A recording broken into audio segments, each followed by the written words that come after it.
नमस्कार दोस्तों, the education power channel पर आप लोगों का स्वागत है। दोस्तों, जैसा कि आप सभी जानते हैं, बिहार के सभी शिक्षकों को ई शिक्षा कोष पर अपना प्रोफाइल अपडेट करना था और जिसमें उसको जो है अपना निवास प्रमाण पत्र अपलोड करने का निर्देश दिया गया था। साथ ही साथ डीसीएफ फॉर्म भर के कार्यालय में जमा करना था। बहुत से शिक्षकों ने प्रोफाइल अपडेट किया था, कुछ शिक्षकों ने प्रोफाइल अपडेट नहीं किया था दोस्तों। तो समय समय पर अलग अलग जिला के द्वारा पत्र निकाला जा रहा है। ये जो पत्र है दोस्तों, ये देख रहे होंगे आप, 15 जून 2026 का है। कार्यालय जिला शिक्षा पदाधिकारी वैशाली के द्वारा निकाला गया है। सेवा में सभी नवनियुक्त प्रधानाध्यापक, प्रधान शिक्षक, विद्यालय अध्यापक, जिला वैशाली।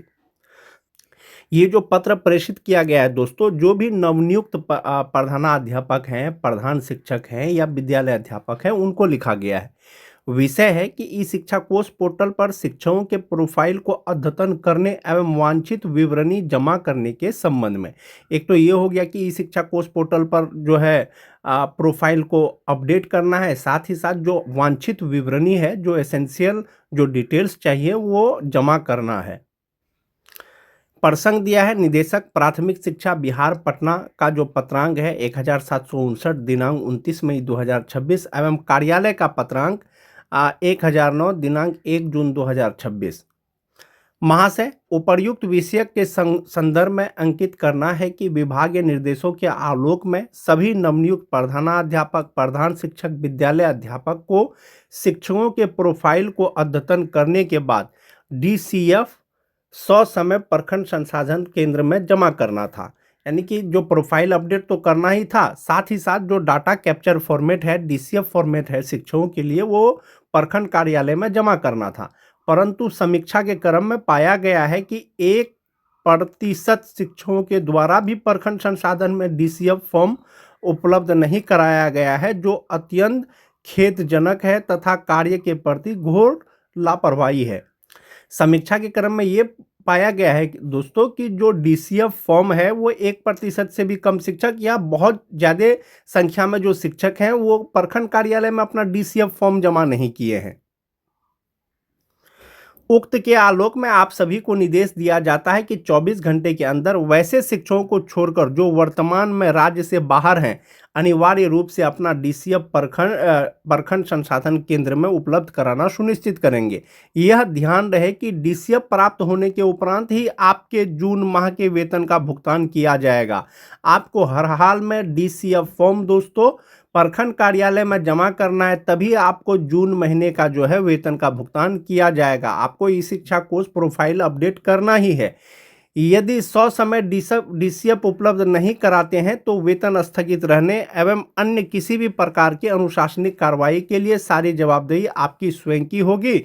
सभी विद्यालय के प्रधानाध्यापक जून माह का वेतन विपत्र निर्गत करने से पूर्व यह सुनिश्चित करेंगे कि संबंधित शिक्षक का डीसीएफ प्रखंड संसाधन केंद्र में जमा हो चुका है। यानी कि जब तक आप जो है डीसीएफ फॉर्म भर करके जमा नहीं करेंगे प्रखंड कार्यालय में, प्रखंड कार्यालय के द्वारा उसको जिला भेजा जाएगा, तभी आपका जून महीने का जो है वेतन मिलेगा। प्रधानाध्यापकों के लिए ये निर्देश है कि जब आप जून का जब आप अब्सेंटी जमा करेंगे, वेतन विपत्र जमा करेंगे, तो ये पहले निश्चित हो लेंगे कि आपके विद्यालय के सभी शिक्षकों ने डीसीएफ फॉर्म भर के जमा कर लिया है। तो 24 घंटे के अंदर डीसीएफ फॉर्म जो है जमा कर दें। जैसा कि आप पा रहे होंगे, 15/6/2026 का ये पत्र है। डीसीएफ फॉर्म तो सबको जमा करना है, लेकिन बहुत सारे शिक्षक ऐसे होंगे जो राज्य से बाहर होंगे, तो उनको थोड़ा सा छूट है दोस्तों। जो बाहर है, जो राज्य में है, जिला में है, प्रखंड में है, तो वो आप अनिवार्य रूप से डीसीएफ फॉर्म जो है आप जमा कर दें। कम से कम कुछ प्रतिशत में बढ़ोतरी हो जाएगी दोस्तों। 2-4-5%, 10%, 20% शिक्षक हो सकता है बाहर होंगे, तो वो जब आएंगे तो जमा कर देंगे। लेकिन कोशिश करें दोस्तों कि डीसीएफ फॉर्म आप अपने प्रखंड कार्यालय में जमा कर दें ताकि वो जिला को भेजा जा सके। आज का यह वीडियो सभी शिक्षकों के लिए बहुत महत्वपूर्ण है, चाहे वो विशिष्ट शिक्षक हो, चाहे वो बीपीएससी शिक्षक हो, चाहे वो नियोजित शिक्षक हो। वैसे शिक्षक जिनका ई शिक्षा कोष प्रोफाइल अब तक जो है अपडेट नहीं हुआ है, या जिन्होंने अब तक डीसीएफ फॉर्म जमा नहीं किया है। अगर आपका ई शिक्षा कोष प्रोफाइल अपडेट नहीं हुआ है या आप नहीं कर पाए हैं, तो जल्द से जल्द डीसीएफ फॉर्म भर के प्रखंड कार्यालय में जमा करें, ताकि जिला कार्यालय के द्वारा आपका जो है ई शिक्षा कोर्स प्रोफाइल में जो एड्रेस अपडेट करने का ऑप्शन था दोस्तों, या रेसिडेंस सर्टिफिकेट अपलोड करने का जो ऑप्शन था या समय दिया गया था, उसको पूरा किया जा सके, उस कार्य को पूरा किया जा सके। जैसा कि आप सभी जानते हैं, पहले 5 जून के तक जो है लास्ट डेट था कि सभी शिक्षकों को ई शिक्षा कोर्स प्रोफाइल अपडेट कर लेना है। बहुत सारे शिक्षकों ने किया, कुछ शिक्षक नहीं कर पाए। समय समय पर इसके रिगार्डिंग दिशा निर्देश जारी हुआ है दोस्तों शिक्षा विभाग के द्वारा। कुछ दिन पहले आपने एक लेटर देखा होगा जिसमें औरंगाबाद जिला शिक्षा पदाधिकारी द्वारा जो शिक्षक ई शिक्षा कोर्स प्रोफाइल अपडेट नहीं किए हैं, उनका वेतन स्थगित करने का आदेश था। ये जो पत्र है दोस्तों, कार्यालय जिला शिक्षा पदाधिकारी गया के द्वारा ये निकाला गया है, और जैसा कि आप देख पा रहे होंगे 15 जून 2026 रिसेंट का ये पत्र है। प्रेषक है कार्यक्रम पदाधिकारी सेवा में विद्यालय अवर निरीक्षक नगर निगम गया, सभी प्रखंड शिक्षा पदाधिकारी, सभी लेखा सह डाटा एंट्री ऑपरेटर। इसमें लिखा गया दोस्तों कि विषय ई शिक्षा कोर्स पोर्टल पर शिक्षकों का पंजीकरण, पदस्थापन का विवरण, व्यक्तिगत सूचना, अस्थायी पता एवं वर्तमान पता को अपडेट करने के संबंध में। यानी कि सभी शिक्षकों का ई शिक्षा कोर्स पोर्टल पर उनका जो रजिस्ट्रेशन है, पदस्थापन का विवरण है, व्यक्तिगत सूचना है, अस्थायी पता और वर्तमान पता अपडेट करने के साथ साथ जो निवास प्रमाण पत्र आपको अपलोड करने का था, निर्देश दिया गया था शिक्षकों को, उससे संबंधित है। इसमें प्राथमिक शिक्षा विभाग के पत्र का प्रसंग दिया गया है दोस्तों। इसमें कहा गया है कि महाशय उपर्युक्त विषयक प्रासंगिक पत्र द्वारा ई शिक्षा कोर्स पोर्टल पर शिक्षकों का पंजीकरण, पदस्थापन का विवरण, व्यक्तिगत सूचना, अस्थायी पता एवं वर्तमान पता को दिनांक 5 जून 2026 तक अपडेट करने हेतु पूर्व में निर्देशित किया गया था। यानी पहले ही आदेश दिया गया था या निर्देश दिया गया था कि 5 जून तक आपको ई शिक्षा कोर्स प्रोफाइल अपडेट कर लेना है, परंतु अद्यावधि तक शिक्षकों द्वारा ई शिक्षा कोर्स पोर्टल पर अस्थायी पता एवं वर्तमान पता अपडेट नहीं किया गया है, जो खेद का विषय है। लेकिन जब समीक्षा किया गया तो ये पता चला कि बहुत सारे शिक्षकों ने अपना जो परमानेंट रेसिडेंस है या कोरेस्पोंडेंस रेसिडेंस है उसको अब तक अपडेट नहीं किया है, जो खेद का विषय है। अतः उक्त पत्र के आलोक में आप सभी को निर्देश दिया जाता है कि अपने अपने प्रखंड अंतर्गत कार्यरत शिक्षकों का ई शिक्षा कोर्स पोर्टल पर शिक्षकों का पंजीकरण, पदस्थापना का विवरण, व्यक्तिगत सूचना डीसीएफ प्रारूप को भरकर कार्यालय को 24 घंटे के अंदर उपलब्ध कराना सुनिश्चित करेंगे। साथ ही साथ अस्थायी पता एवं वर्तमान पता शिक्षकों के द्वारा अपडेट कराकर कार्यालय को सूचना उपलब्ध कराना सुनिश्चित करेंगे। अन्यथा की स्थिति में ऐसे शिक्षकों का वेतन स्थगित करते हुए प्रतिवेदन 24 घंटे के अंदर उपलब्ध कराना सुनिश्चित करेंगे। यानी कि अगर आप अभी तक आपने ई शिक्षा कोर्स प्रोफाइल अपडेट नहीं किया है तो 24 घंटे के अंदर आप वो प्रोफाइल अपडेट कर लें। उसमें जो वर्तमान पता या अस्थायी पता जो अपडेट करने का ऑप्शन है उसको अपडेट कर लें, और साथ ही साथ निवास प्रमाण पत्र को आप जो है उस पर अपलोड कर दें, और डीसीएफ फॉर्म भर के हर हाल में आपको कार्यालय में जमा कर देना है। डीसीएफ फॉर्म सभी शिक्षकों को भर के देना है दोस्तों जिला कार्यालय में, और साथ ही साथ ई शिक्षा कोर्स प्रोफाइल तो आपको अपडेट करना ही है। समय समय पर जो है शिक्षा विभाग के द्वारा दिशा निर्देश जारी किया गया है, इससे पहले भी बहुत से जिला के द्वारा।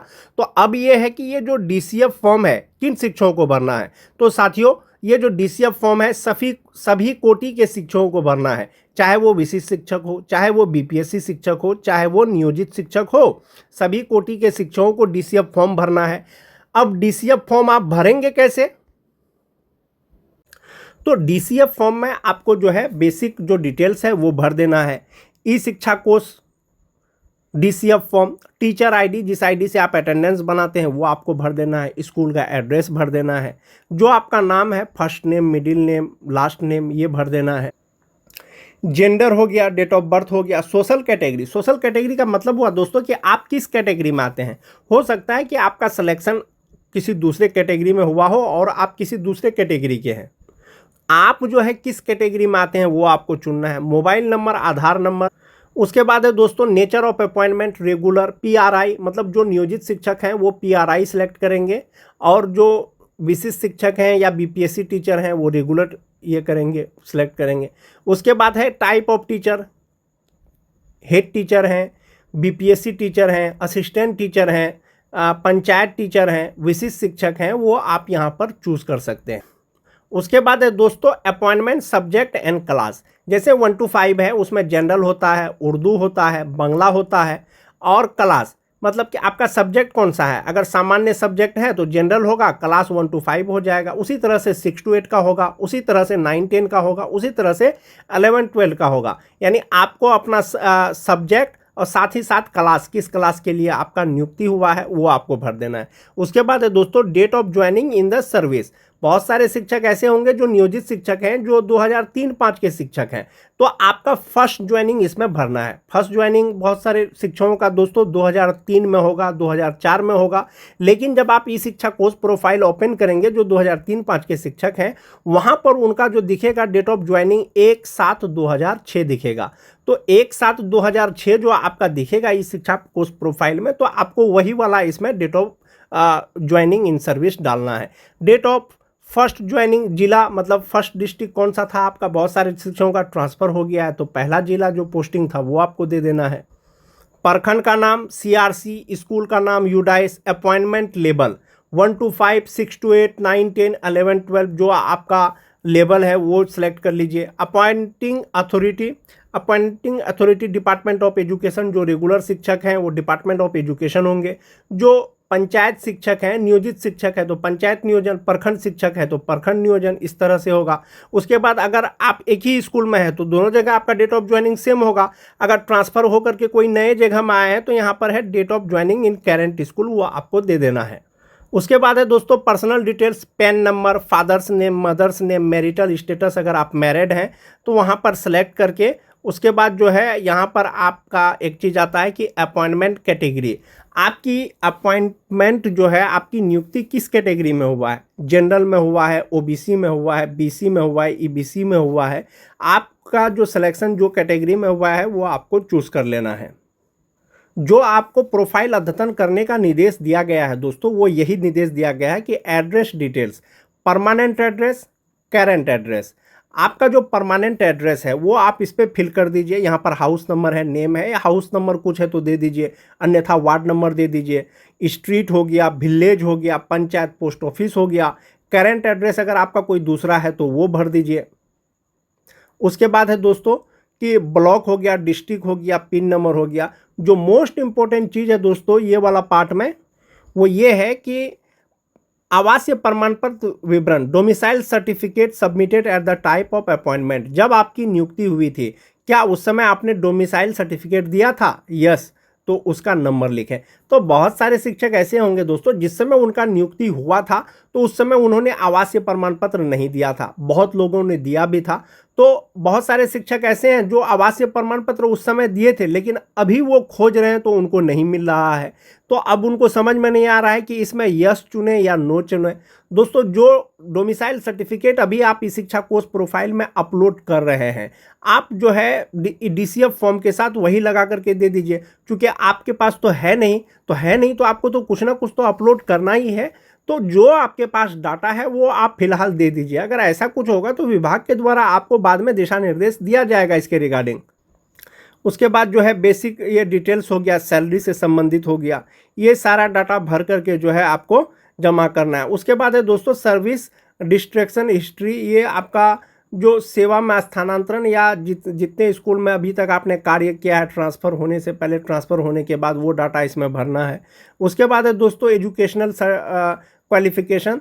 तो ये टोटल डाटा सभी शिक्षकों को नहीं भरना है। जिनका प्रोफाइल अपडेट नहीं है इस शिक्षा कोर्स में टोटली, उनको जो है ये टोटल भरना है। अन्यथा डीसीएफ का जो 2 फॉर्म है वही 2 फॉर्म भर करके जमा करना है।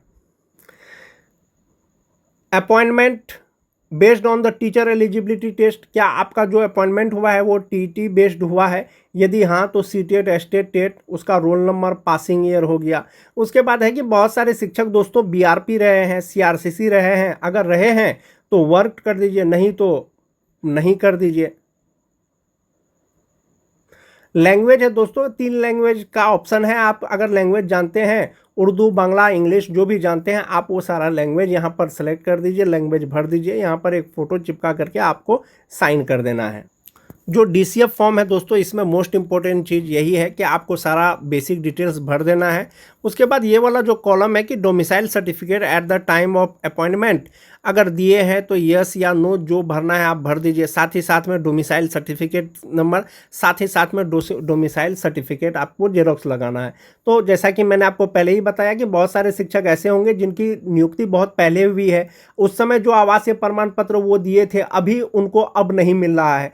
चूंकि ई शिक्षा कोर्स प्रोफाइल तो सब शिक्षकों को अपडेट करना है दोस्तों, तो जो डोमिसाइल आप उसमें दे रहे हैं, अपलोड कर रहे हैं, आप उसी का जेरोक्स जो है डीसीएफ फॉर्म के साथ में भर करके कार्यालय में जमा कर दें। और इसके अतिरिक्त अगर आपका कोई बेसिक डिटेल्स गलत है, जैसे कि आपका पिता का नाम गलत होगा, आपके माता का नाम गलत होगा, आपका अपॉइंटमेंट कैटेगरी गलत होगा, अगर इस तरह का कुछ त्रुटि है तो इसके लिए आप जो है आवेदन, ये डीसीएफ फॉर्म के साथ में एक आवेदन लिख करके दे देंगे कि ये चीज़ मेरा अपडेट करना है, गलत है, वो आपका अपडेट हो जाएगा। लेकिन सबसे पहले आपको ई शिक्षा कोर्स प्रोफाइल अपडेट करना है, उसके बाद ये डीसीएफ फॉर्म जो है भर करके आवासीय प्रमाण पत्र का साथ में जो है आपको कार्यालय में जमा करना है।